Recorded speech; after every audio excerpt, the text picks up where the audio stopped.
Hi, everyone, and welcome to Ancient Wisdom Thoughts, the biweekly podcast that dives into spiritual growth and personal development. And in case you noticed, yes, we changed our name. We used to be called the Acceptance of Life podcast, but now we go with Ancient Wisdom Thoughts.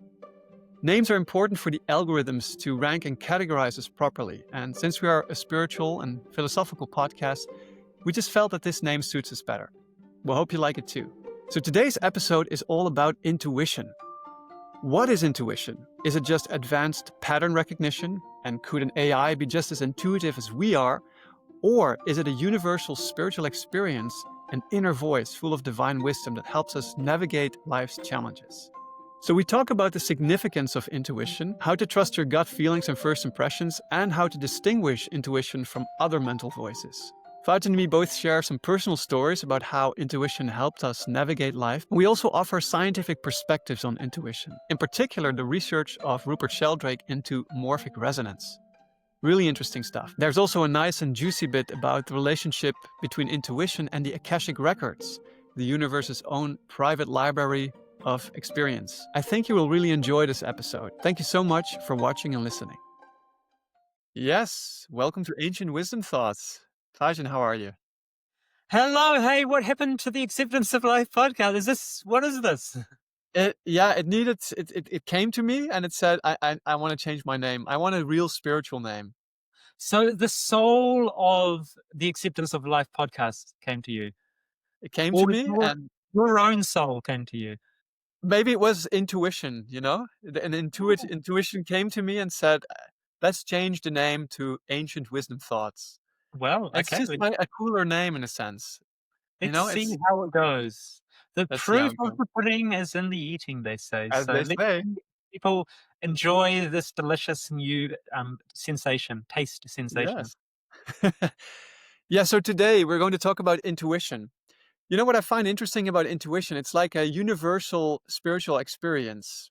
It's a spiritual faculty, but it's something that every single human being, I guess, believes in and has experienced in their lives. Even the most skeptical person, the most materialistic or atheistic person, I think will still accept the reality of intuition. You know, something that scientists also claim, that many of the big scientific discoveries start with an intuition. You know, Einstein famously, his E equals mc squared, the formula that's the foundation of nuclear energy, started with an intuitive flash. He described it came to him at first he saw the formula, and only then he started to, reason his way towards it and find out what it means, and find the mathematical calculations to prove it's the truth of it. So what would you say is intuition? Because of course it's a word that can mean a lot of different things and has maybe a lot of connotations to it. If I'd ask you, what would you say is intuition? Well, for this situation, I'll rely on Sri Aurobindo's definition of it. And so what he said, intuition is the power of knowing any truth or any fact directly without reasoning or sense proof. So it's the knowing of any fact, knowledge, any part of information in the universe, but just knowing immediately without having the proof from any other senses as to why that is true. And it's really interesting because you say that everyone is aware that we do use intuition at times. And it is quite amusing actually to think about how people often try and make a decision where they will have, when they have a decision to make, an important decision perhaps. And first of all, they immediately get the sense this is the option they should take. But then they think, no, I can't trust that because why do I think that? Like, where's the proof? Where's the evidence to show that that's the right thing to do? And so then you may spend countless hours and days and weeks ruminating on it and reading other people's opinions, asking people, looking here and there to try and find this body of evidence to support why you felt that was the right thing to do to start with. And at the end of the day, we often just get to a point where we've basically just run out of time. And we basically just have to say, oh, well, okay, I'll just do that then. And so we never really get to the point where we can conclusively say even why we think that that's the right thing to do. And it's very interesting because we could have saved ourselves so much time and effort and struggle and strain and worry if we'd simply trusted that feeling from the beginning and thought, okay, there's something guiding me in this direction. There's something telling me this is the right thing to do. Yeah, And it's often said that your first choice is always the best. Your first, well, intuition, you could say, the first thing that pops into your mind is very often the best choice to make. Whether it's like an artistic choice, or a choice for what to do or where to go, can be any kind of choice. But very often, that first thing that pops into your mind is very often a result of an intuition. yeah, and we're told that we should be more rational, we should be more logical, we should look at the evidence, see where Who's the telling you that? I'm not telling you that at all. No, yeah, I'm pleased that you are not, but that's the kind of message that we get given from our culture, that we should be looking at, where's the peer reviewed journal article that's telling us that that is the right thing to do, and that's the thing, you're dealing with like a completely vast and complex universe. So no matter how much time and effort you spend on trying to find the exact right thing to do, it seems as though using the logical and reasoning mind is never going to quite it's never going to have enough computing power to compute all the variables to concretely let you know that one choice is better than another. And it uses so much time and energy, and it causes so much stress as well. Like if you have like a few different options and they all seem to be relatively good options, and the only thing you have to go on is that intuitive feeling, that gut feeling that you had, first of all, that you thought this was the best option. But if you really try and prove why that's the best option, you could spend so much time worrying, well, what happens if I do this, or what happens if that happens? And you're never going to know for certain. And you'll Yeah. just end up going around and around in circles. So I would also add to that that if you make a decision from the mind, there's always a sense of a dissatisfaction. You're never quite sure if it was the right option, and I think that's the nature of the mind, is that kind of doubt that it puts into everything. So even if you've made a decision, and I have a friend who said in his early days before he started meditating, he used to write any decision he would make. He used to write pros, cons, yeah, imponderable.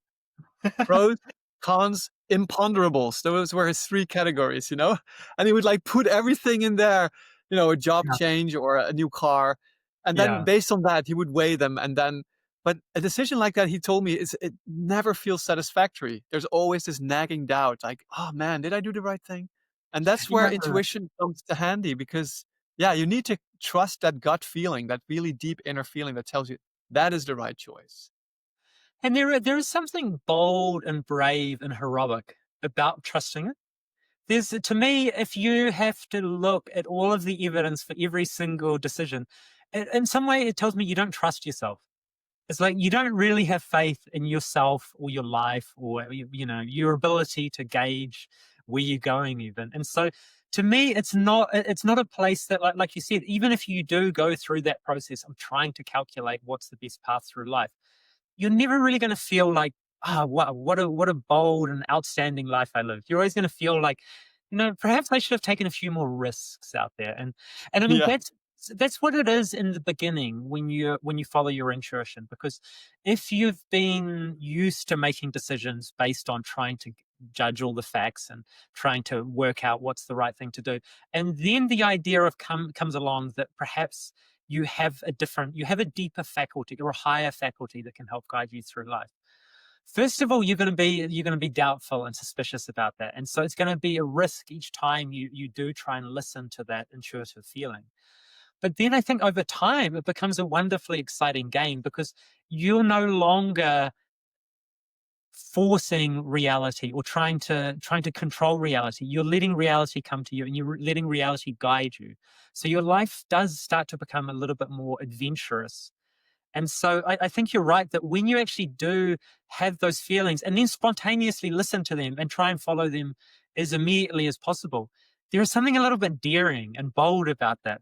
Which I think if most people, if you ask them, what do you think you need more of in your life? I think most people would say, yeah, I could probably do with being a little bit more daring and bold. I think there's very few people who say, oh, that's one of my worst qualities. I need to be less daring and bold. So, it seems like the daring and bold characters, died out with the adventurers, exploring the Amazon, or Yeah. up Well, the ancient rivers, and so as we they say, slow down. better to wear out than to rust out, isn't it? Yeah. So, but yeah, I think that's an exciting thought to actually take into your life, that there is a way of living your day to day life where you could be bold and adventurous, because you could be trusting that this voice, or this gentle breeze pushing you in certain directions.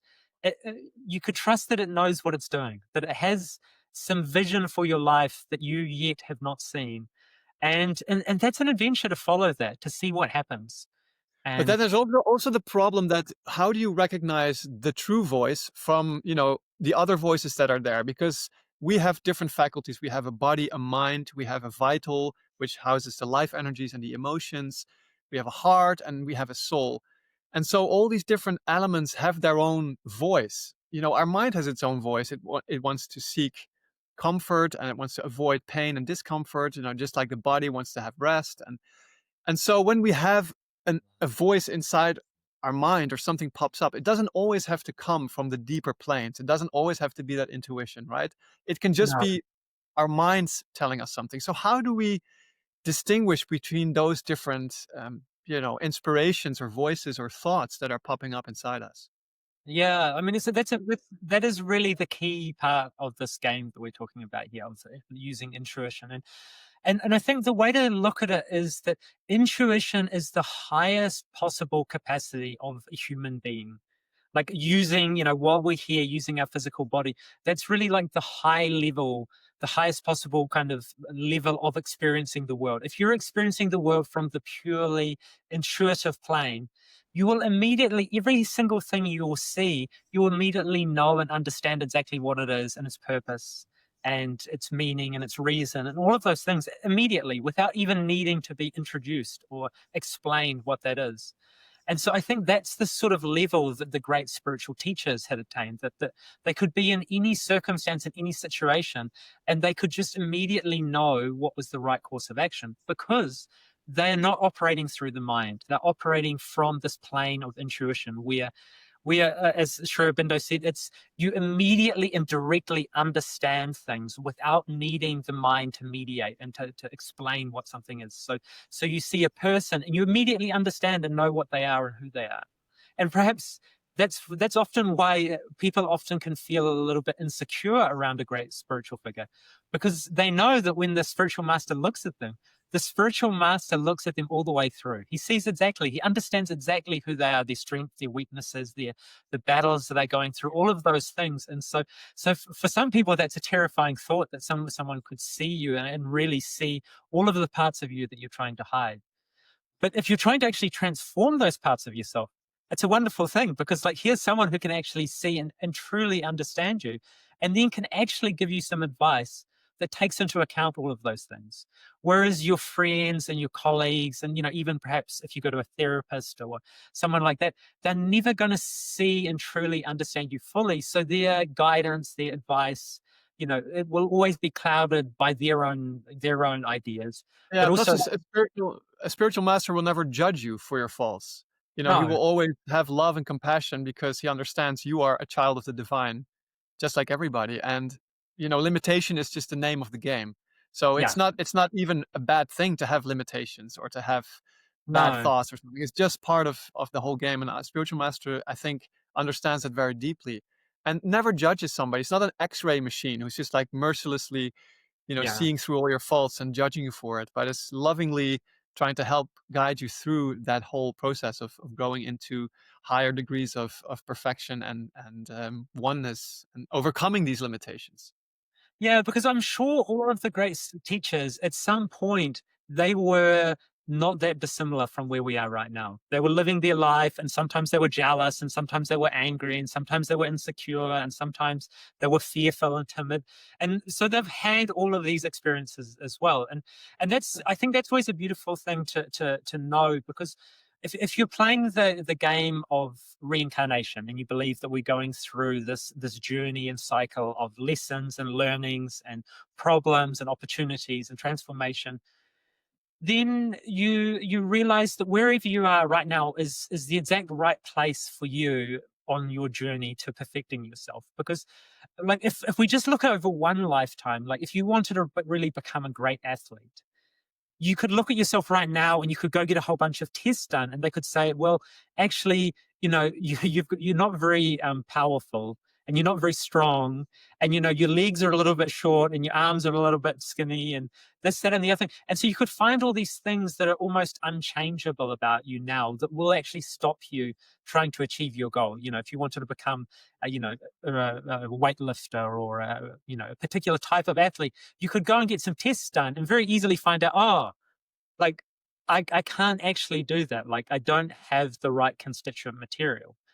But I think the fun thing about playing the spiritual game is you have all of the right constituent material to become whatever you want to become. So to whatever a goal you're seeking to attain through the inner process and through the practice of spirituality, you have all of the capacities already. It's not like you'll find out, oh, I didn't have enough capacity for love or for kindness. So yeah, I never could quite reach the highest because yeah, I had the wrong sort of muscle fibers. So, I just couldn't quite. Yeah. Yeah, I think, meditation is not something you have to be talented for. I always say that No. in my meditation classes. It's like everybody has the same capacities.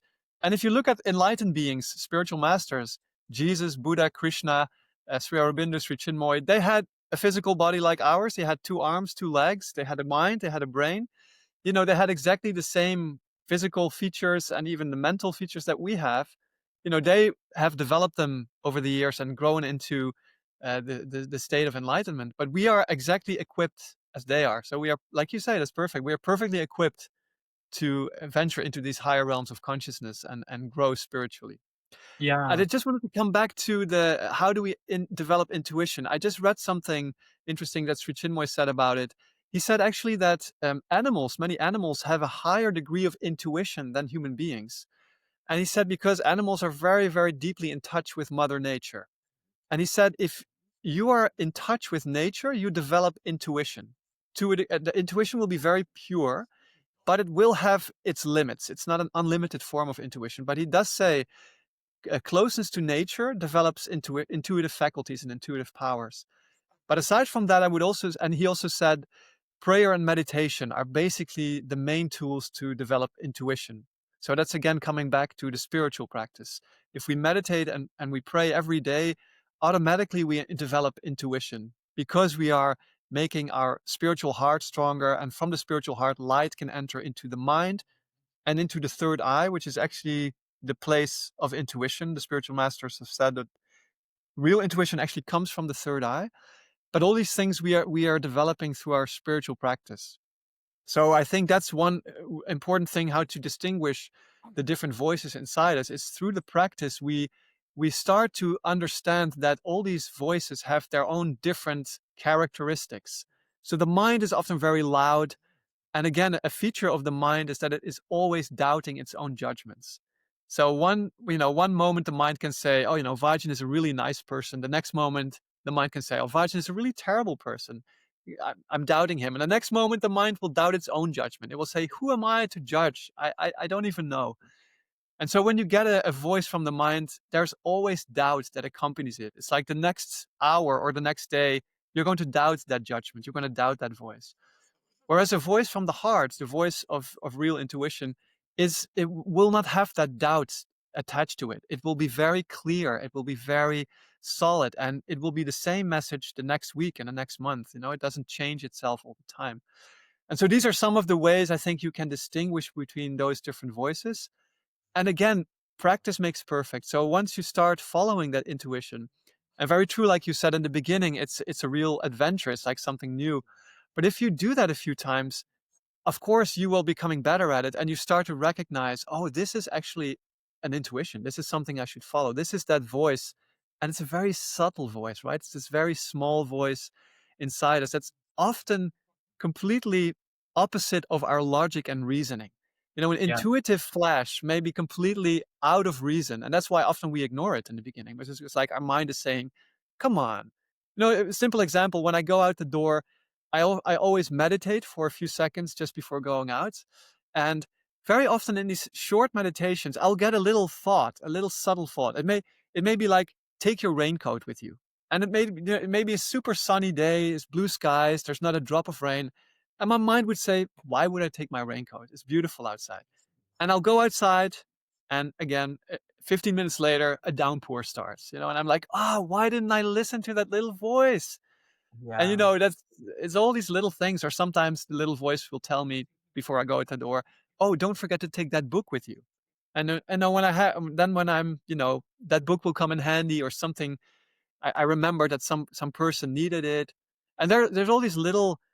I think intuition constantly is giving us these messages throughout the day. We'll have them all the time, but most of the time they are below the surface of our awareness. But then again, if we expand our awareness through our meditation practice, we're becoming more aware of these little intuitive flashes that are constantly helping us in our daily life.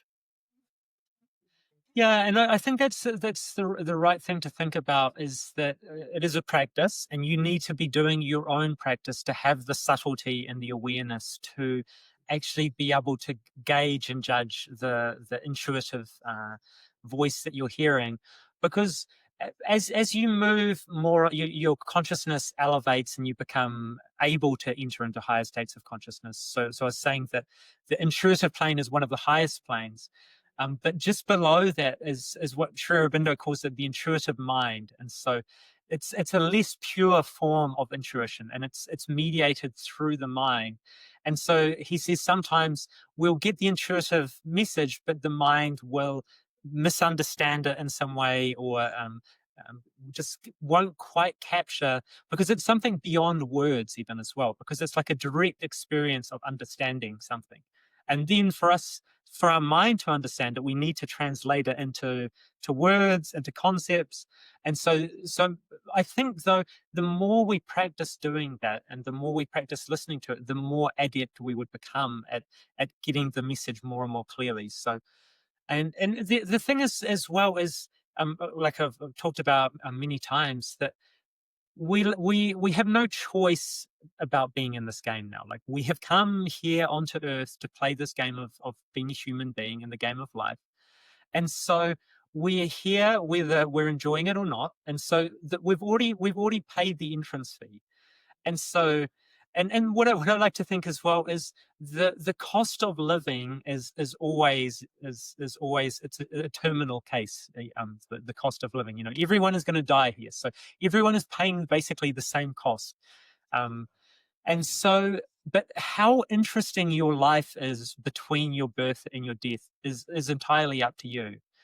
And I think is that learning to follow your intuition is, for me, one of the clearest ways to make your life far more interesting than if I was trying to guide my way through life with my mind. Because my mind is, by its very nature, as you said, it's doubtful, it's suspicious, it's fearful, it's full of worries, and all of these experiences that I'm not trying to have more of in my life. It's like all of those things, like, if I never had to have another worry or fear or doubt, I wouldn't be overly worried. I wouldn't, I wouldn't be overly You wouldn't upset. miss it. You wouldn't I really miss it that much. I wouldn't miss any of those things. And so if I'm still always using the same tool that's creating all of those things, it seems like I'm going to be forever trapped with repeating the same mistakes over and over again. So it seems to me there's some wisdom to say, okay, my mind has got me to this point in life. Okay, it's but if I want my life to be radically different in some way, but I still keep using the same types of um, technology, or the same part of my being to live, I'm probably still going to have mainly similar experiences. I'm going to try and transcend those in some ways, but I think the intuitive pathway is really such a thrilling thing to consider. and even more so when you actually start to live it. So yeah, I think for all of us who've really taken the spiritual life seriously and really embraced it and really devoted ourselves to trying to live in this way, we've seen that our lives have become far more interesting and inspiring and bold, endearing at times. Because I have Yeah, seen you do some bold, endearing things. exactly. Well, I was just going to say, like, if I look at my own life, and also look at your life, we've talked about this before, like the life choices we've made at a certain point, like the career choices. I was working in the early 2000s in a health food store, which was part of our spiritual community.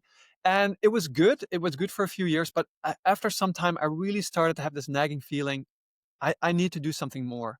I was missing like the creative aspect. And I was just searching for something. I just felt this is not it. I need to change. I need to change my career. And then I wrote an article about Sri Chinmoy's weightlifting. It was published in a magazine, and they even paid me for it. And that was Mm. for me like unheard of. It's like, whoa, what is this? And it gave me so much joy, like just writing the article, then having it published. It just immediately I felt this is what I should do. It was really an experience combined with a deep intuition that is this is actually a path for you. And I decided to be bold. I decided to cancel my job at the health food store. Gradually, I brought it down to zero, and I started to read up about freelance journalism. What do I have to do? I contacted a freelance journalist that I admired. I'd read some of his articles, and he was very kind. He helped me. He helped me get my first assignment. And so he said, "Okay, this magazine is ready for write something about." And I wrote an article, and I really gave it my all. I wrote an article about it was some kind of popular science subject, and they accepted it, and they published it, and they paid me for it. And that was again such a joy. And I felt, yes, this is the way to go. And actually, at the same period, I watched this documentary, The Secret, who many of us have heard about or seen. It was a real hit in like the 2000s, right? I think it came out in the 90s or something. For many years, it was like the power of attraction. When you visualize and you put, some feeling behind it, you can actually create your own reality. And it has its flaws. It has its critics, but also I think the basic law is there, the basic cosmic law that you can create your reality by using visualization and imagination. And so I was using this very, very deeply to visualize myself working as a freelance journalist. I was visualizing writing articles, contacting publishers, being published for it, seeing my articles appear in magazines. And when I started really doing this seriously, after like within the first month of me becoming full time, I had 4 clients. I had 4 magazines I was writing for, and I had no prior education. I mean, I guess I could write. I had some talent for writing, and it was just that intuition that I followed. Like, yes, this is for you. The joy that came with that. And then within 4 months of that, I wrote for two of the national newspapers in my country. I wrote articles for them as well. And then it really started opening doors. And from there, I had a 12-year career as a freelance journalist, which gave me a lot of joy and a lot of freedom and and that was really just following that first intuition of that little spark of joy and that real idea from inside. You need to change. This is, you need to follow a different path. And I guess for you, it's the same with your ultra running, which you've told about before, and also you opening your music store. Those are also intuitive experiences, right? Yeah, because I remember when a friend of mine first suggested the idea of me working in a music store, and I had no background in musical instruments at all. And it seemed for my logical mind, it just seems like such an off the wall idea. Like, really? Like me, like running a music store?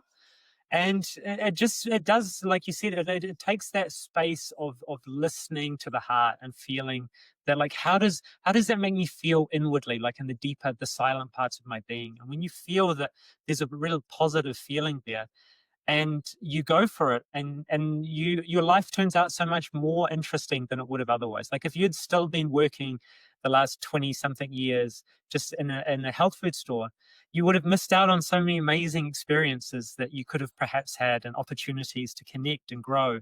So yeah, it's always good to keep your eyes open, because you don't want your idea of what your life looks like to close the door on all of the opportunities that are appearing in front of you. Because as you walk through life, there's constantly moments where opportunities and doors are opening. But if you're too fixated and too close-minded, and yeah, if your eyes are not open to see the potential, you'll walk past all of these opportunities. So yeah, it reminds me of the story of there's a man and there's a great flood happens, and he ends up climbing up on the roof of his house, and he starts praying to God, God, please come and save me. And nothing, crickets. He looks around, nothing is happening. So again, he's praying. And then a helicopter starts passing by. And the helicopter starts waving to him. And he says, hey, no, don't worry. I'm fine. I don't need your help. God's going to come and rescue me. And so he ends up stuck on the roof and he ends up drowning. And when he goes to heaven, he comes to God and says, God, what happened? I was praying to you and you didn't come. He said, I sent a helicopter. And Yeah. this is the thing, that very often we expect the changes in our lives to look in the way we think they should look. And if we're not really there paying attention and we're not there with an open heart and being present, there'll be an amazing opportunity, just what we're looking for. But because it appears in a way that we didn't expect it to look, it's very easy to dismiss it or walk past it. So I think that's another great gift that intuition, like paying attention to intuition, will actually do. It will help you actually be present and actually look for the opportunities. Because when you give up trying to control everything and make your life look in a certain way, and you trust that intuition will help guide you through the maze of life, you'll be much more open to the different pathways that appear in front of you, because you won't be trying to squeeze it into your conception of what a good life looks like. Yeah, very true. Yeah, I was also wondering, is intuition not just another form of deep pattern recognition? You know, it's So just like recognizing patterns and then saying, okay, this is the pattern for me. I need to take this one. Is it just based on a lot of experience, like life experience, and then just finding the patterns? yeah, so that's a really good question, because this is something I actually did want to talk about, is how could intuition possibly work? Because that would be the thing that a critic might say was, it's like, well, how, like, what sort of process is intuition actually tapping into? Like, you say it's happening, and you say that people have felt and experienced it, and you say that you've used it in your own life. But like, how would you explain actually, like, in a practical sense, like, how could intuition actually predict what path you should take, going forward So into the you future? mean in a scientific way almost to explain it? Yeah, yeah, and even just in a theoretical way. That Hmm. I think, I know. So that's something that was thinking a little bit about when we just decided we're going to talk about intuition. I was thinking, okay, I totally believe in intuition.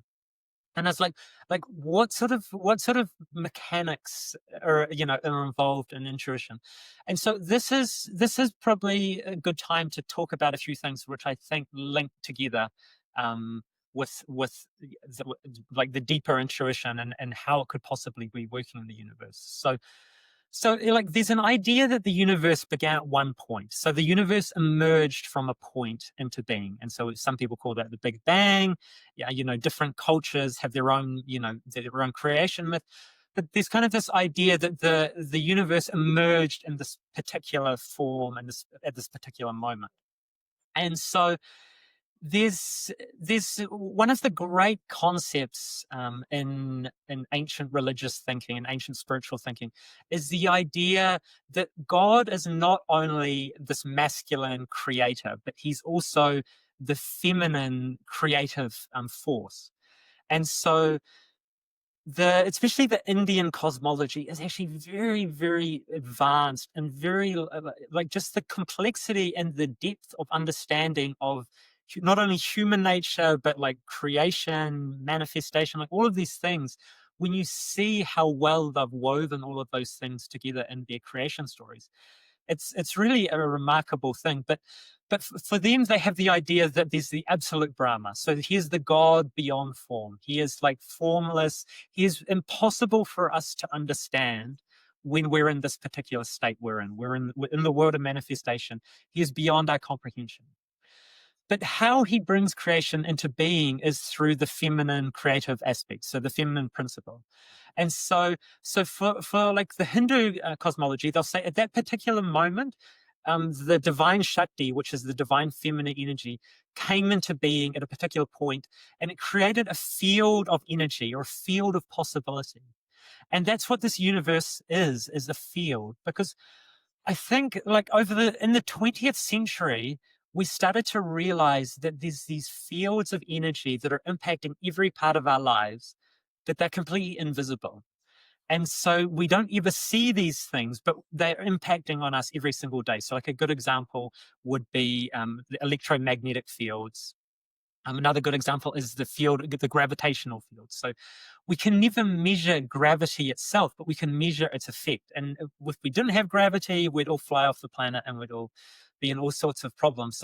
So there's these fields that we can't see, and it's very difficult to measure them, but we can see how they impact and they affect the world around us, and they affect us. And so what I was thinking is that when we are using our intuitive faculties and connecting with that plane of intuition, I think in that state we're most closely aligned with that divine spark, that divine portion of consciousness which is embodied within us. And because that portion of the infinite which is within us is part of the creation. It's part of the creative principle. It takes us right back to the source. Like, at the very beginning of the creation, there must have been all of this potentiality, and that's, what our deepest part is part of that.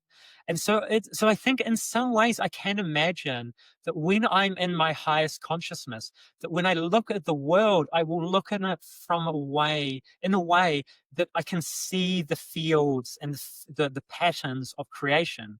And so then from that state, it's much easier for me to understand how to move through life if I can understand it on a much deeper and more fundamental level.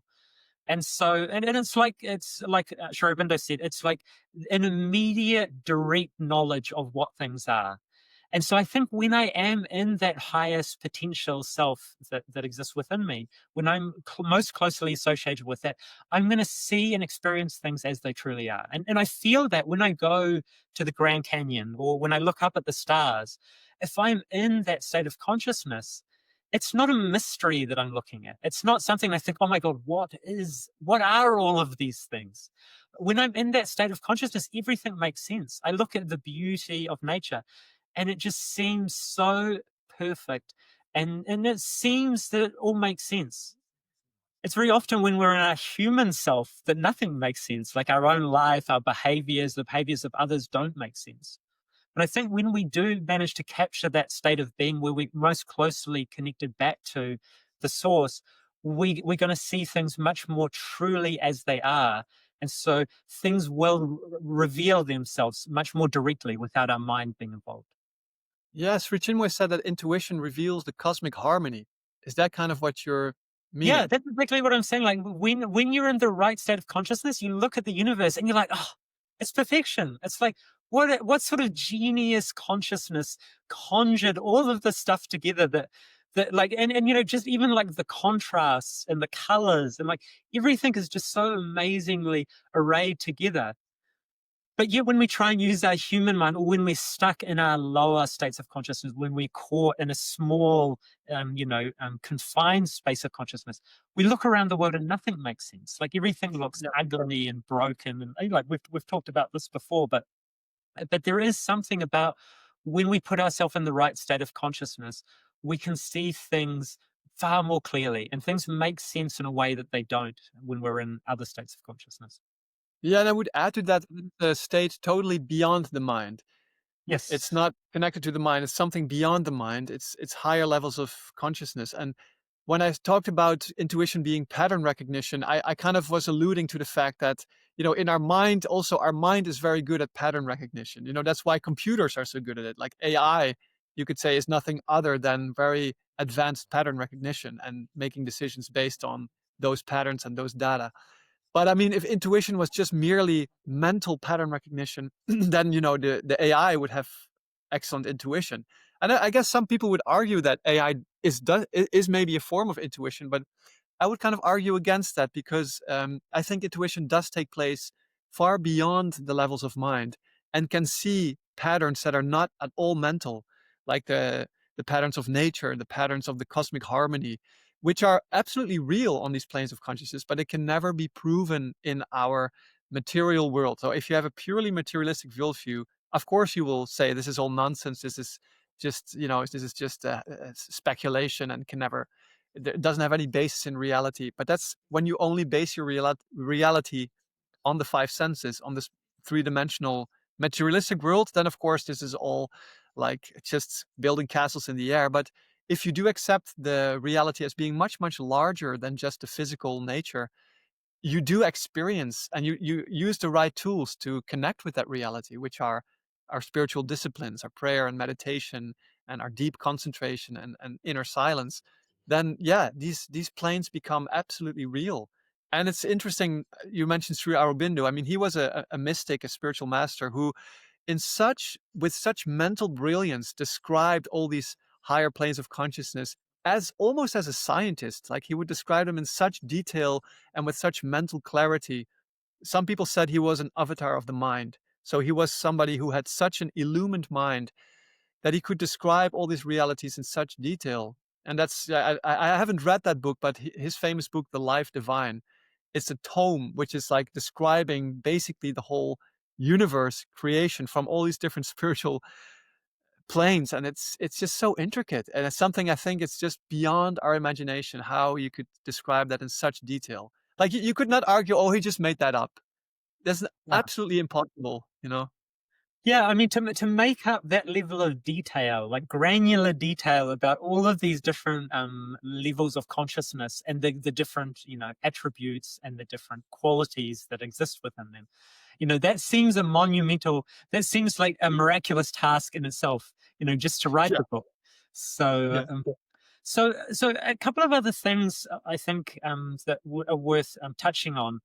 Oh yes, so this is something that I wanted to mention to you. So there's two really fascinating pieces of scientific research that came out of recent times, and so one was to do with time, and so the people who were doing this experiment in this paper, they are coming to the conclusion that time is not a linear process. Because what they've done for this experiment is they've taken two particles and they've entangled them, like done quantum entanglement. So they've entangled them on a quantum level, these two particles. And so, and so when you do that, it allows you to do this most amazing thing. It's called spooky action at a distance.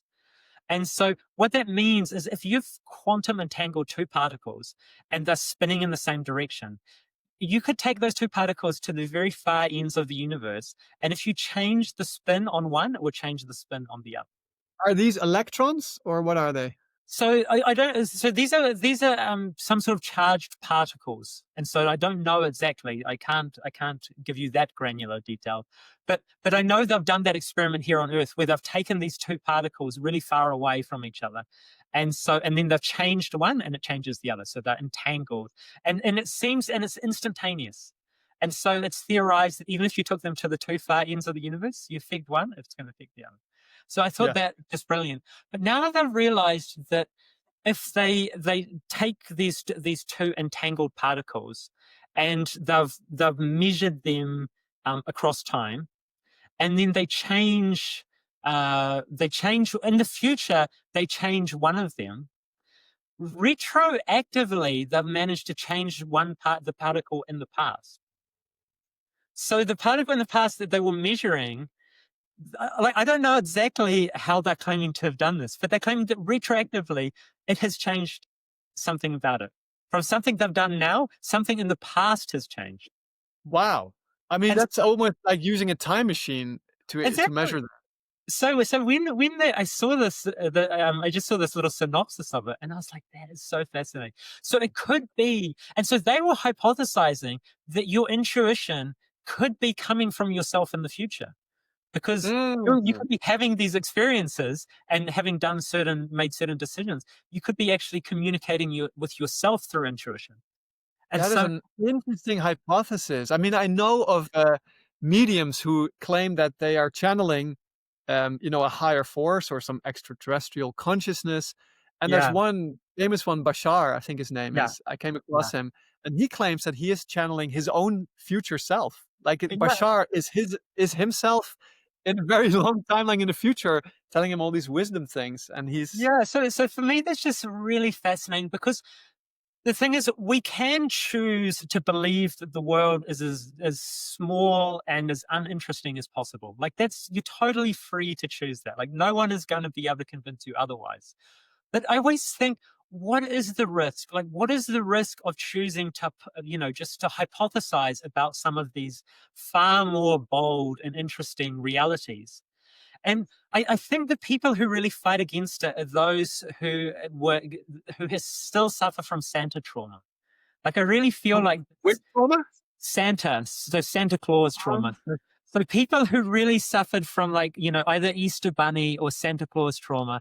Like, if you were the last kid at school who still believed in Santa Claus, and then some other kids find out, and then they mercilessly mock you for your, childish belief, that's going to cause a particular type of reaction in you that, right, from now on, I'm never going to believe anything unless I can completely prove it, because I never want to be in that situation again where I'm laughed at and made fun of because of my There's time. that. And I also think in scientists there is the threat that their whole life's work is being it's being destroyed just by this new discovery. It turns out that their work was just basically baseless or useless or not true. And of Yeah. course there's pride and ego attached to that, and also probably financial gains and whatever grants and status and reputation. So yeah, they are defending their own worldview for as long as they can. Yeah. But I mean, in the world of ideas, ultimately, the ideas that have more light and wisdom in them, I guess, will win. Yeah, exactly. And you want to think that as well, that if these things have a reality to them, if you follow them and live them out, you should see the outcomes. You should see the results of those. And so if we believe that intuition is a really great thing, and that we start following it and our life starts to become worse and worse and worse, either we have to think that, okay, maybe I'm just not very good at listening to my intuition. Maybe my mind keeps on sabotaging me. Or that, you could make an argument then perhaps it doesn't exist. But if you start to live the life of trusting and listening to the intuition, and you see your life going from better to best, then that gives you some real faith. And it's a great thing because it doesn't require anyone else to believe it. Like, if you've done something, it's like Sri Chinmoy loved this analogy where he would talk about, if I've eaten a most delicious mango, and I tell someone, oh, I've eaten the most delicious mango, and they say, no, you haven't. Like, I don't even believe that you had a mango. It's like, who is the loser in that situation? Is it me? Do I lose the experience of eating the most delicious mango? Or is it the person who's just doubtful and suspicious and just can't accept what I have to say? And you can't convince them. If you've eaten the mango already, you can't convince them anymore that you've eaten the mango. But that very often, I think, can be the case. And then so it's not worth arguing with anyone. It's like, you need to live a life that you have faith in. And the more you do that, and the more that you follow, and the more you see it moving in a direction that's positive for you, the more faith you're going to have. So the other thing I mentioned to you before the podcast about the measurement of a petabyte, which a petabyte is 1 million gigabytes.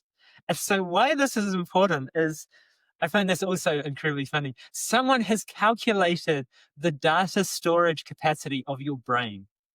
So they have calculated that your brain can store 1 petabyte of data. And so they've worked out that that would be 15 days of your life in HD recording. So this is the argument they're making, that you've got 1 petabyte of data up there, and so you could record 15 days in total of HD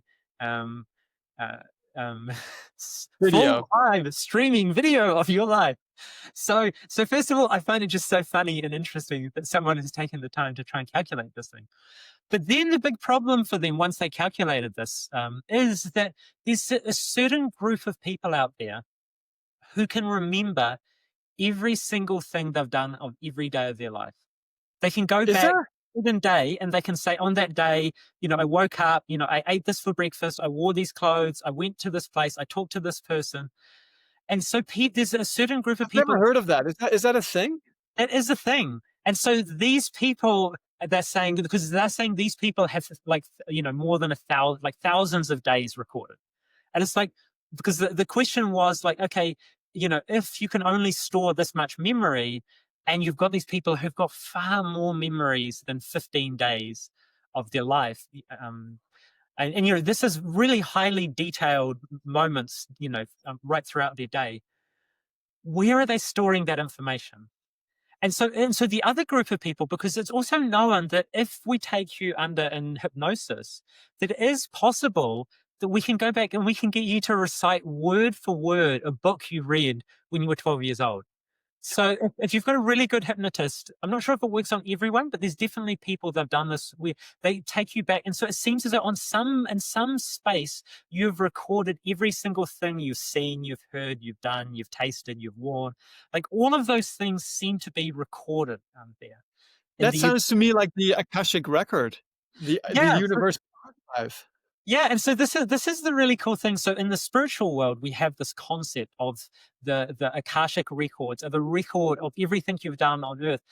But it's not only everything you've done, but it's also the intention that you put into everything that you've done, which I think makes it quite different in some way. Because, like, if I could see every action someone took in their life, I'm still not 100% certain whether they're a good person or a bad person, because I don't know exactly what was their intention all along. Because the thing is that if you see someone in the short term, you could see someone who acts very charming and, it seems lovely. And then in the long term, you find out they were a scammer, and that they were, tricking these people out of their money. And so it's knowing the intention, I think, is also incredibly important. But Yeah. so with this study that was talking about the amount of storage capacity in the brain, they because it's already been an idea that memory is actually stored in non-local space. And so this seems Like to the cloud. When we say the cloud, like the universal cloud. exactly the cloud. But so what this study was positing was that your memories, all of your memories, are actually stored in the fabric of space-time, and they're available to you if you can tune your consciousness into them. And so they were making a case that maybe that your memories work like, a transmitter and a receiver. And if you tune your brain correctly, you can tune in to September the 9th, 2013. And then you can twist the dial a little bit, and then you can go to, July 5th. And so Wow. I found that really interesting, but that for me also ties back into this idea of that there is a fabric, there's a field which our human existence is happening in. And this field is far more complicated and far more deep and far more full of information and meanings than we can ever possibly know. And so to me, these are all different layers of that. So, we talked about gravity and electromagnetism and things like that. But I think over time, we'll start to realize that this field that we're existing in also is including memory. It's including the knowledge and the ideas of, each species and, the animal world, the plant world, like all of these things of these fields, because we talked earlier about Rupert Sheldrake, who's the one who scientists. Yeah, I had to think about him. Exactly. Yeah, Yeah. I had to think about Rupert. Yeah, so he has this field idea of each being, each species has a field of morphic resonance, and so each horse in the world has a field of morphic resonance around it, and inside that field is embodied all of the knowledge of all of the horses that came before them. And so that explains why a horse, as soon as it's born, it doesn't need to be trained how to act like a horse. It immediately knows how to behave as a horse would behave. Human beings are quite different, because human beings need a lot more socialization, because we're born, a much less developed state than most animals. Most animals are out and walking and eating and doing all of these things almost instantly, whereas human beings take a lot more time. But I also think that human beings, it's totally correct that human beings all have shared this field of morphic resonance. And that's why, as human beings achieve new things that have never done before, that capacity then enters into the field of morphic resonance. So then everyone in humanity has access to that now. So that's why when you see someone break a barrier in any particular field, very quickly 10, 20, 30, 100, thousands of other people suddenly are able to do the same thing, because now that capacity or that ability. Yeah, it's like Roger Barrister running the first sub 4 minute mile, immediately followed by others. It's Yes. like Hillary and Tenzing climbing Mount Everest, immediately followed by others who reach the peaks as well. There's all these breakthroughs that happen, and that is, yeah, you're right. It's followed by others. It's very interesting. It's showing up in reality. Yeah. So yeah, I thought those were some interesting little And how does different. intuition tie into that idea of morphic resonance? Yeah, well, so I think when we are seeing the world most clearly, we're receiving the most accurate and highly detailed picture of the whole field of what's going on around us. So we're no longer just in our separate, finite consciousness that's disconnected from all of the other consciousnesses around us. It's like when we start to become more intuitive. So when my consciousness starts to expand from just to me, and I start to feel the connection with you or a customer in my store or someone I'm talking to, suddenly in that moment, I start to feel and know things about that person that are non-verbal. There's non-verbal information being passed back and forth between us. And so I think I've talked on a previous episode that there was a customer I had who I'd seen for some time, and he came in, and very quickly I just started chatting to him, and I said, hey, how's your relationship with God going? And he was just couldn't believe that I asked him that question, because that question was so pertinent to him at that particular time in his life. Like, he was really grappling with his relationship with God. And so to have someone just out of the blue say that to you when this is the thing that's very much heavily on your mind, it was completely unbelievable for him. But for me, it makes sense that there's this field of energy and knowledge and information and connection. And when I'm immersed in that, and I'm outside of my, I'm widened my consciousness, Yeah. then I can take in all of this information. And so Well, it's like the spiritual master is constantly conscious of all these fields, and there are so many stories of Sri Chinmoy, of our teacher, who knew immediately. He knew what was going on in our lives and in our minds. We just had a joy day, a gathering of a weekend where we came together with our spiritual community from many different countries in Germany, and it was a weekend, and we did meditations together and music and wonderful programs. And there was one of our brother disciples, Artada, who was being interviewed at the end of this joy day. And we always have a little interview with someone, and we talk about their spiritual life, and they tell stories about their interactions also with the master, with Sri Chinmoy. And he told a story which is very interesting, kind of alluded to this, where it was his birthday. He was going to Paris, where Sri Chinmoy gave a concert. And he kind of hoped that Sri Chinmoy would pay some attention to him on his birthday. Sri Chinmoy would often do that with his disciples, and that he would meditate on them or give them a blessing or something. But this concert was like, there was a big audience. There were 800 disciples there in the audience. And, he realized, the chances are low that Sri Chinmoy will give me some personal attention. So he just sat down, he started meditating, and he had an incredible meditation. He said that there was so much love pouring into him. He felt such a unbelievable blessing. And he just, his intuition, his inner being was saying, this is your birthday blessing. But then as he was going back to his hotel, and some doubt started entering his mind, and he was saying, there were some opportunities where Sri Chinmoy could have gone and blessed me. And he also felt a little bit of self-doubt at that time, because he felt he wasn't really doing really well in his spiritual life. And all this started to kind of shed doubt on the experience he just had. And he kind of felt his consciousness descend a little bit, unfortunately. And he felt like, and he felt a little bit bad that he didn't receive this outer blessing. And this went on for a few days. And then I guess it was a week or so later, maybe 2 weeks later, he got a call from New York, from Sri Chinmoy's assistant, who called him directly and said, Guru wants you to know that he gave you a tremendous blessing on your birthday. That was the whole message. And he realized at that point, not only did Sri Chinmoy remind him, yeah, I actually did bless you. There was this meditation that he had. But also he realized Sri Chinmoy was acutely aware of his doubts, and this whole thing where he was kind of like questioning, did Sri Chinmoy really know it was my birthday? Did he care for me? And so, yeah, this was Sir Chinmoy was aware of his doubts and was and just wanted to assure him with this little caring message. I did bless you on your birthday. And Yeah. there's a ton of stories like that where Sir Chinmoy knows your feelings and sometimes will interact with it, but never at the time when you expect it. So that's another lesson that we often learn. The master will never give you what you want when you expect it. It will always happen at some time when you are ready for it, when it's like the right hour to do it. Like the master will never compromise with your own desiring mind or with your own expectations. Yeah, that's beautiful. And that reminds me now, actually, earlier on, you mentioned how Sri Chinmoy said about how animals can often be very intuitive. And it's reminded me how I have a customer, and so she works with a horse as a therapist.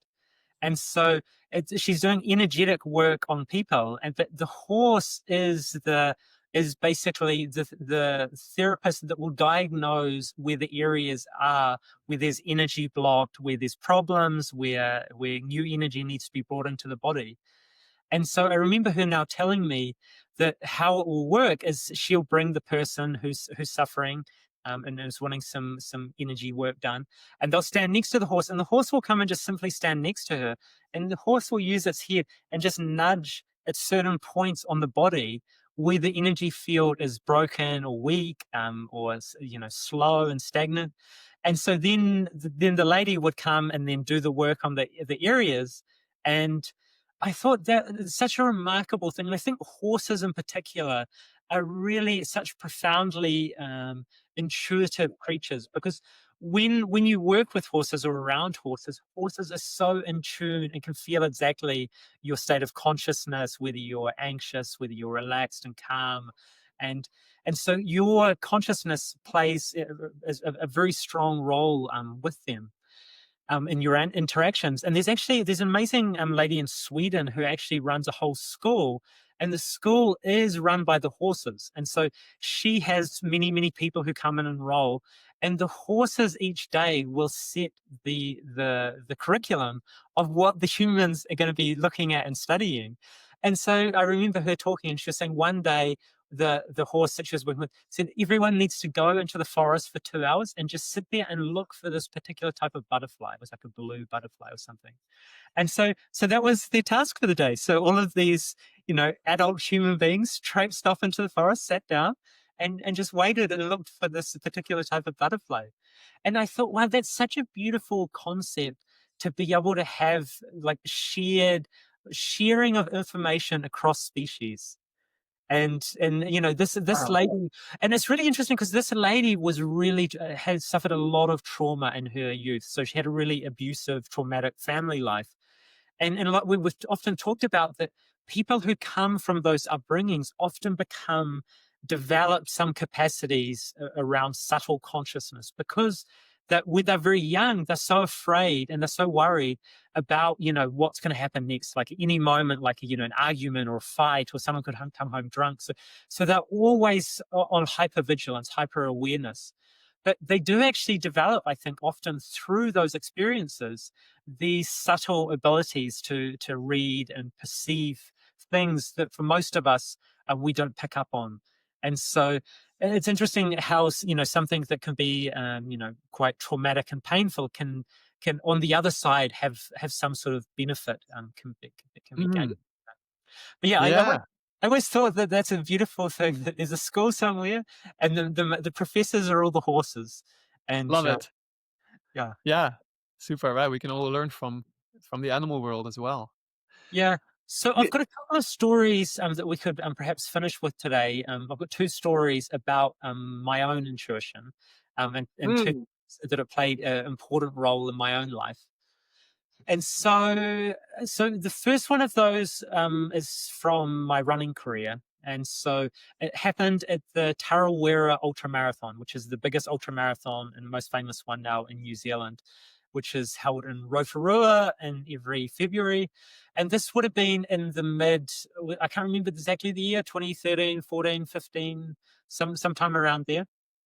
And um, to give you a little bit of the backstory, when I first started running, like in the early, like I ran when I was a teenager, and then I took many years of away from running. And then when I started my spiritual journey, my spiritual quest, I started running again. So that was around the year 1999, 2000. And so at that point, New Zealand had one world-class runner, and his name was Michael Aish, and he was running at the Olympics in the 10,000 meters. He was running 27 minutes something.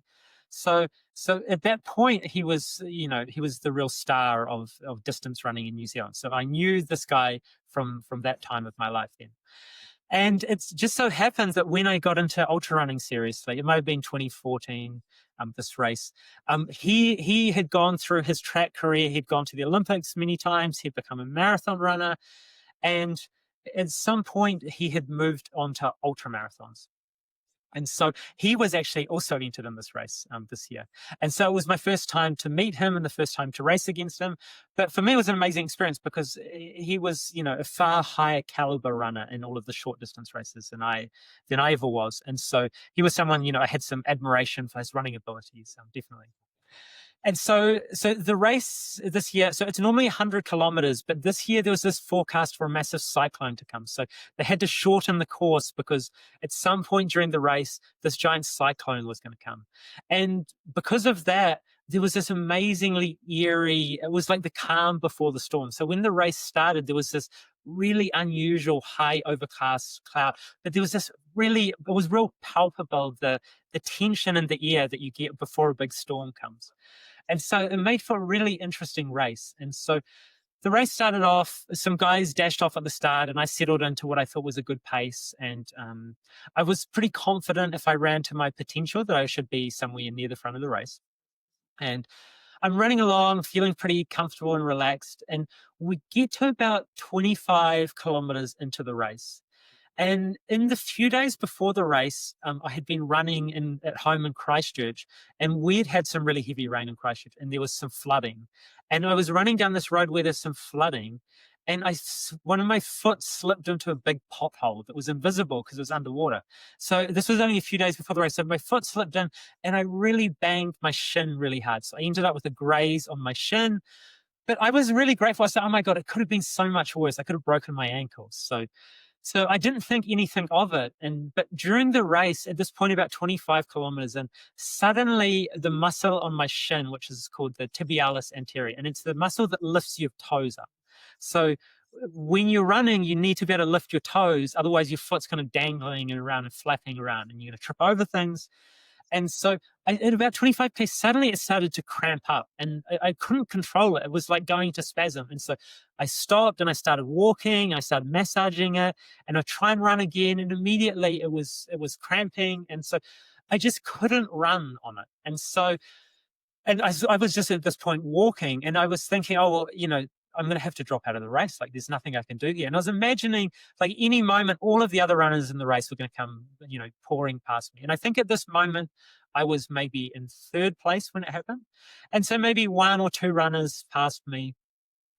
And I committed, in my own mind, I decided, well, I can't run. Like, this thing has turned into a really unusual injury, and there's nothing I can do. It's like totally out of my hands. And so I'm walking along, and I've given up on the race, and I'm thinking, well, I'll get to the next aid station, I'll drop out, and I'll be able to head back to the start and catch up with my friends.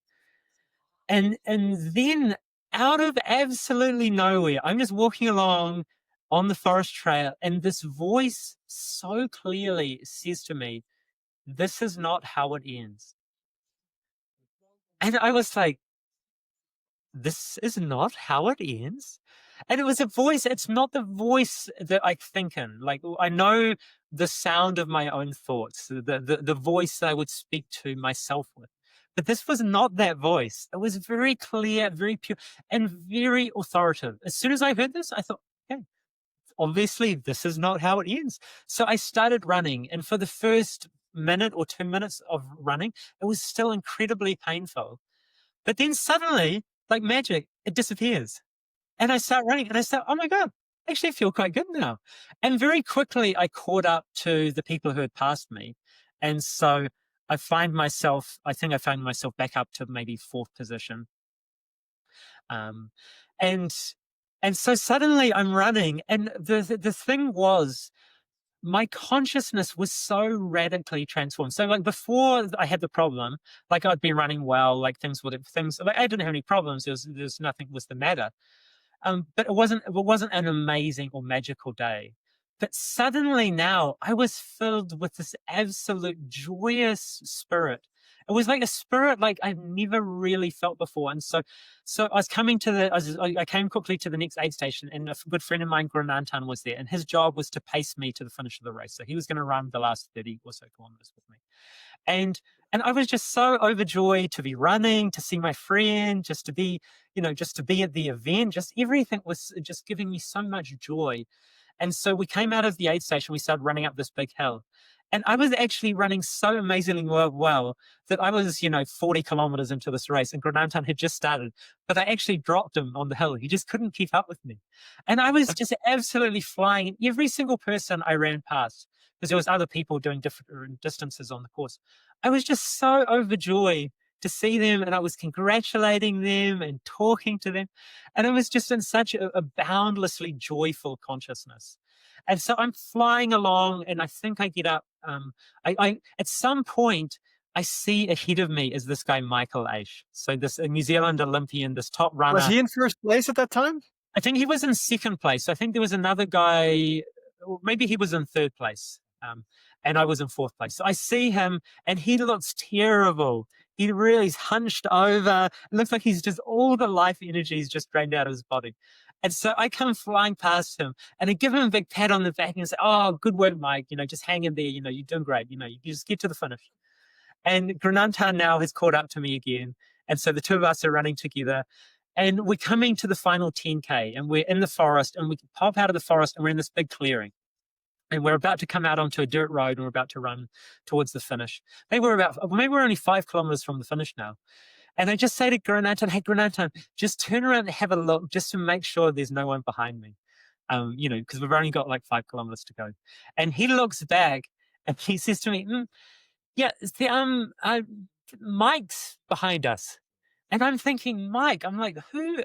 I'm like, because when I passed him like 10 kilometers before, he looked terrible. Like he was like walking, and he had another like elite New Zealand international representative runner who was his pacer.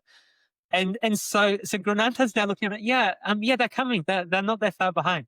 So I thought, oh my God, and we've got 5 kilometers to go. So we start running down this dirt road. I get out onto a road, and it's a dirt road. And I'm running as fast as I can. I think I was running close to 3-minute K pace, and he was still catching me. And so Granantan is constantly looking over his shoulder, and he's saying, "Okay, you've got 150 meters." And then 500 meters. "Okay, you've got 120 meters. And then, another kilometer later, you've got 800 meters." And it was just getting smaller and smaller and smaller. And No, wait. It went from 120 to 800? no, sorry, it went from to 80 meters. So 80, okay. Yeah. it's 18 meters. So he was getting closer and closer and closer. And at the rate he was closing on me, he was going to pass me by the finish. And so when we got to about 2 kilometers to go, he was about 40 or 50 meters behind me. So he was like... And you hadn't passed anyone in the meantime? You hadn't passed anyone else? No, so the other 2 people were a wee way ahead. So, but he was just closing in. And then the amazing thing was, every few hundred meters, he was taking 5 or 10 meters out of me. But he gets to this point with about 2 kilometers to go, and suddenly Granantan's looking over his shoulder. "Okay, you're holding him. You're holding steady. Like the gap is staying the same." And then maybe over the next 500 meters, he says, "Okay, you're slowly pulling away. I think you've got about 60 meters on him now." And so with about 1K to go, he realized that he wasn't going to be able to catch me. So he just gave up. And so I got away a little bit at the end. But for me, it was such a thrilling experience to race someone, of that caliber of runner, and to be ahead of him. And so we were kind of racing to be the first New Zealander. And so there was some bragging rights about being the first New Zealander. But just the whole experience that I had already checked out of the race. So for, like at 30 Ks in, this problem seems so, impossible to solve in the middle of a race. And this voice just to tell me this is not how it ends. And for me, it's still one of the most fun and most enjoyable races. And, Granton and I still talk about it sometimes because it was just such a Wow. magical experience because it was so intense. Like the last few kilometers of a 75-kilometer ultra marathon, and you're racing head to head with this guy and he's trying to run you down. It was really such a thrill. And if I hadn't have listened or had that access to that intuition, I Yeah. definitely would have missed out on the whole thing. And so, I have a beautiful aphorism here by Sri Chinmoy. I just wanted to read it to you. I think it's apt. You do not have to imitate others' successes. You do not have to learn from others' mistakes. Just follow your intuition. Your intuition embodies the beauty of success and the purity of progress. I beautiful. think that encapsulates it. Yeah, just follow your Yeah. intuition. I have a story, if I may. I don't know if it's if you can call it purely intuition, but you can definitely call it access, I guess, to the Akashic Records, what we talked about, which Yeah. stores all that information. And sometimes you need your intuition to access it. So this happened when I was a beginning freelance journalist, and I was scheduled by this magazine to interview Pim van Lommel. And I know that you've heard of him. He is a Mhm. Dutch cardiologist, and he's actually the first guy who made a scientific study of near-death experiences. So he was a cardiologist and he would operate on people and they would come back from their coma and he would ask them always the same question. Did you experience anything? And if they said no, that was it. But if they said yes, he said, I would be talking for them for another hour because they would describe to him this kind of near death experiences that happened to them where they would, see a tunnel of light. They would have a flashback of their lives in front of them. They would sometimes float above the operational room and they could see what the doctors were doing to them while they were clinically dead. They were in coma. They were not, none of their physical senses were alive. And so he recorded many of these experiences and he actually published them in a very prestigious medical journal called The Lancet. And The Lancet published it in, I guess it was the early 2000s. And it made headlines all over the world. Like it was in all the newspapers, like, scientists have discovered life after death. It was kind of like these kind of headlines were there. And it made a really big splash. And it was a real breakthrough in thinking about life after death from a scientific point of view. And he wrote a really beautiful book about this. And he was also very open to spiritual explanations. And so I interviewed him for the Spiritual magazine, and he invited me to his house, and I came there. And this was actually, I believe, it was my first big interview. And this was probably 2008. And I had a little cassette recorder, one of those old-fashioned ones with an actual tape in it. And I would just record play and I would record the whole conversation on this little record player. It was just doing its job fine. And so I went to his house and we had a wonderful conversation, and, big interview. And we talked, I guess, for a full hour. And then I went home and I guess I discovered it in the train on my way back home, that the battery of my recorder had been malfunctioning and nothing was on the tape. The Oh whole interview no. was lost, and I was like, oh my God, this was my first big interview. And it was with, he was a kind of a big shot as well. And I was like, Yeah. oh my God. But funnily enough, I felt a kind of inner peace at the same time. I didn't totally freak out. I was shocked at the beginning, but I then felt a real deep inner peace. And I felt, you know what? I can do this. I can recreate the interview. You I needed actually, to tune into the right frequency for those memories that whole day. Just go back and get the exactly. And that's exactly what I did. So when I got home, I guess it was maybe the next day. I don't even know if I discovered it on the train. Maybe I discovered it the next day that the interview was missing. It was definitely some time had passed. yeah. But then I did sit down and I just went into a kind of meditative state and I started to recreate the interview. I still remembered some flowers of the conversation, but then when I went deeply into it, I was able to kind of transcribe the whole interview. And I sent him an email about it. I was honest. I said, you know what? Something terrible happened. I didn't get the interview, but I happened to piece it together and here it is. And I presented him our conversation, and he was really supportive. He said, yeah, sounds great. It sounds like the things that I said. And so the interview was published and it was a big article. It was an 8-page article with 8 pictures and pages. everything. 8 Wow. pages. And I had to interview some people who actually had near-death experiences. They were Yeah. included at sidebars to the interview. Yeah, and it was for me such an amazing experience to use, I guess, an intuitive faculty to access Okay, although it did happen a few days earlier, so they were still fresh in my memory.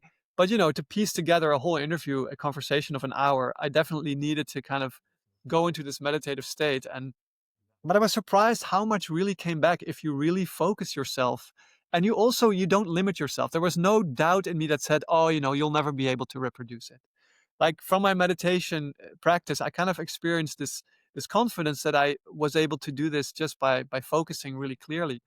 And anyone can do that. Like anyone who has a little bit of practice, you can actually tune in, and it's surprising what comes back. So that's kind of my little practical intuition story.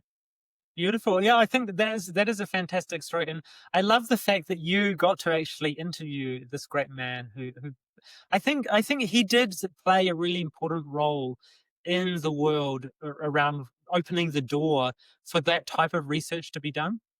Yeah, And it's always the hardest for the first person to like kind of kick down the door and to be yes, taken seriously.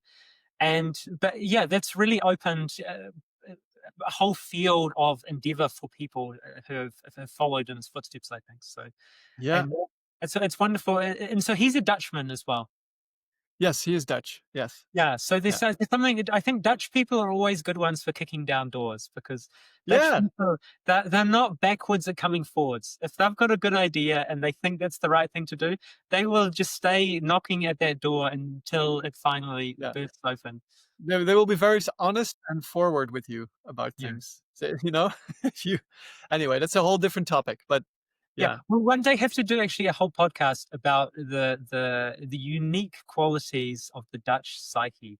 We can yeah. do a But we'll deep have to dive. do it in Dutch.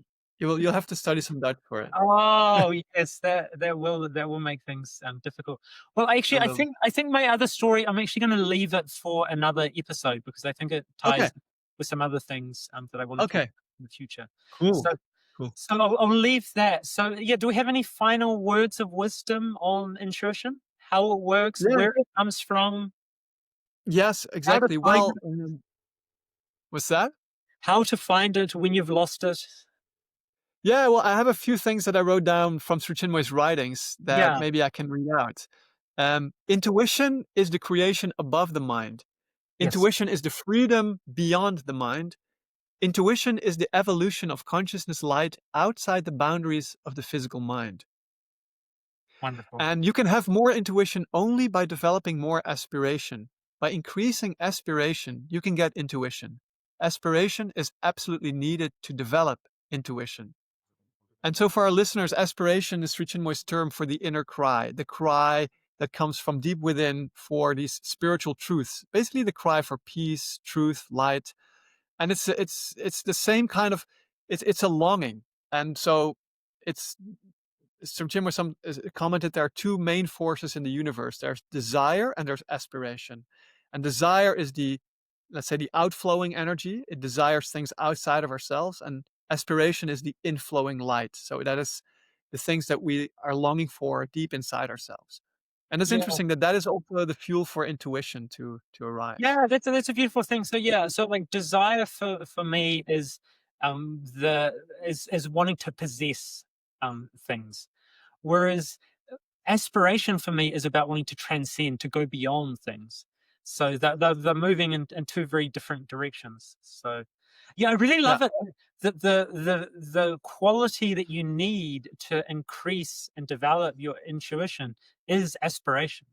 That that's Yeah. the that's the key element there. So, and so that touches on all of the things that we mentioned as well. That true intuition is actually beyond the mind, and so very often Yes. we might experience it on some level in the mind, but that's when it's when the intuitive feeling or flash or insight is being translated or being we're trying to understand it and assimilate it.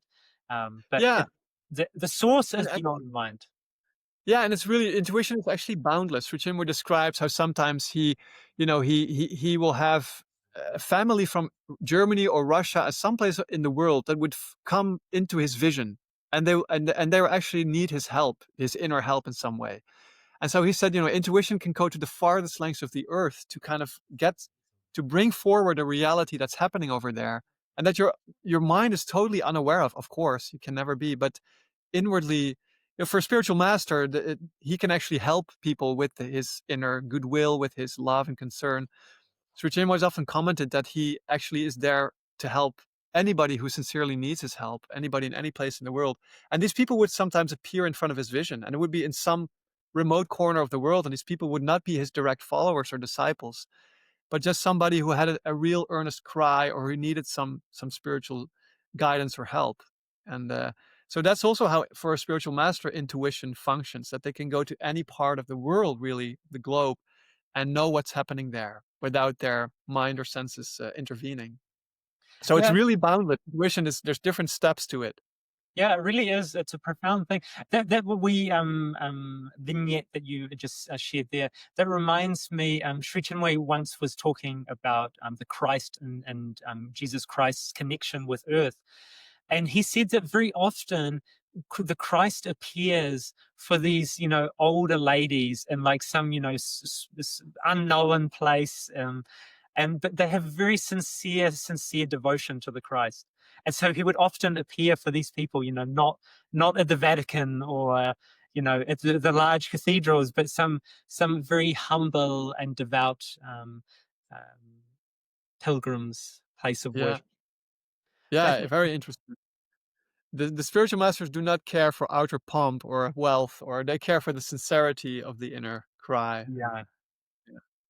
beautiful. Well, I think that's a beautiful place to leave it at. We are approaching our normal podcasting time, so thanks. Wonderful conversation. And I hope we clarified the beautiful and interesting and deeply spiritual field of intuition for Yeah. you, for the listener. And hopefully, maybe in a few years' time, we'll come back to it and we'll tell you what intuitions we've gained from over the last few years, and we'll be able to Exactly. we'll be able to look at it a little bit more clearly, hopefully. Yeah, we'll give you an update when the time is ripe. So until then, until the next episode in 2 weeks, thank you for joining us on this journey. Thank you for listening and watching. And if you like our podcast, consider subscribing, tell a friend, or leave a comment. We're always happy to read your comments. And we'll see you next time. Thank you.